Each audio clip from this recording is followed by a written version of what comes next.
Today's crossover in Annapolis, meaning lawmakers are working to pass bills in their respective chambers before sending them across the hall for votes on in the other. In the meantime, lawmakers are really stepping on the gas to get some bills through, while it seems some of the priorities from the governor, including those anti-crime bills, seem to be stalling.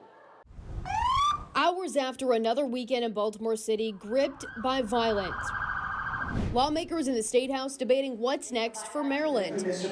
With about 3 weeks left in the General Assembly session, both the House and Senate are hitting overdrive, voting on bill after bill in the race to get the legislation done before the final day. Any further discussion on the bill? But so far, no talk on a bill creating tougher penalties for criminals with guns.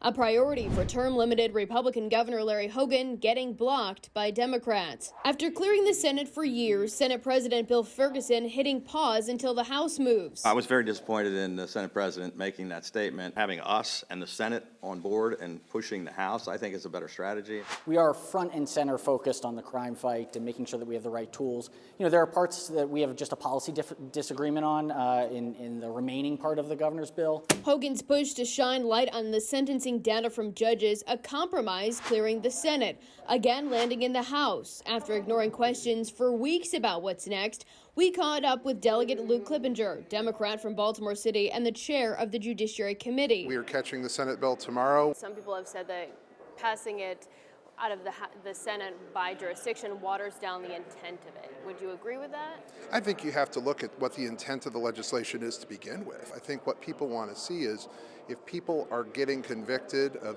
this particular offense in this particular jurisdiction, is there a real difference between jurisdictions? As for the governor's Violent Firearms Offender Act, do you have any plans to move that bill forward? A lot of the parts of the violent of the governor's mandatory minimum bill, I should say, are either pieces of legislation that we have already passed in 2018, and we didn't see a substantive change in what's gone on in public safety since then. Pointing back to the governor to improve the parole and probation system statewide.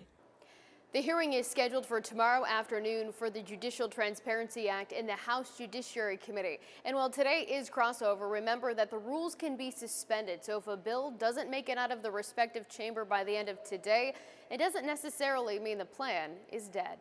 In the State House, Mackenzie Frost, Fox 45 News.